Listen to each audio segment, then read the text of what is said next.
class. Today's book is called Cindy Moo. This is a fictional story that goes with a poem. The cow jumped over the moon. Listen for some rhymes while I read to you today. I hope you enjoy. Cindy Moo by Lori Mortensen and Jeff Mack. It says, "Hey diddle diddle, the cat and the fiddle, the cow jumped over the moon. The little dog laughed to see such sport, and the dish ran away with the spoon." Over at the diddle farm, a little bit past 8, all the cows heard a nursery rhyme that caused a great debate. Diddle cows stood in the barn and listened to each word about the cow that jumped the moon, amazed at what they heard.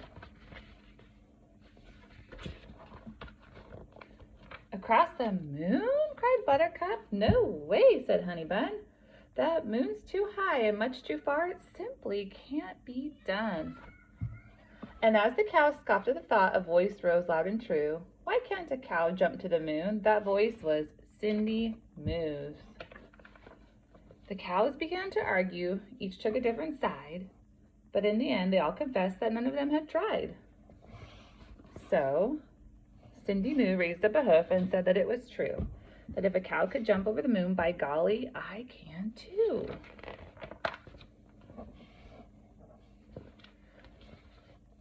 As Cindy Moo waltzed to the field, the others gathered round. She jumped that moon with room to spare in one grand bovine bound. She pawed her hoofs, she shook her head, she ran and picked up speed, and with a mighty moo, she jumped across a prickly weed.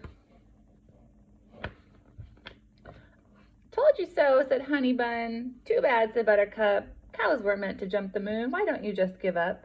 But Cindy Moo ignored her friends. She'd made a solemn vow. She'd jump across the silver moon, and as soon as she knew how. The next night, after grazing, she caught a stunning sight. The moon was perched upon the hill, a ball of silver light. Cindy Moo let out a snort and charged up to the top, but when she reached the grassy peak, she skidded to a stop.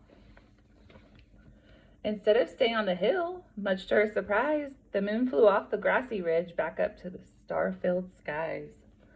Cindy Moo plopped on the ground. Wouldn't it be for naught? "Jumping to the moon," she said, "is harder than I thought."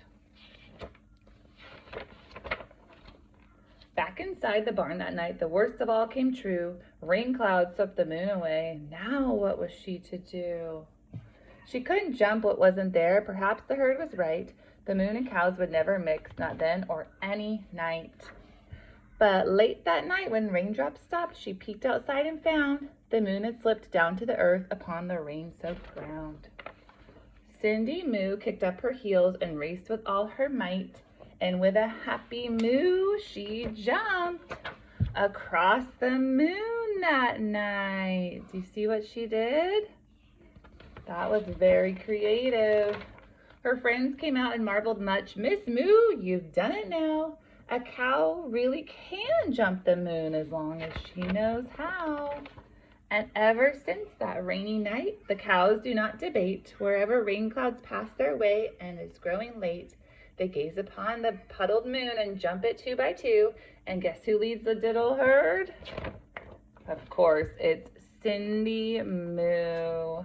The end. I love their expression. That was a cute book.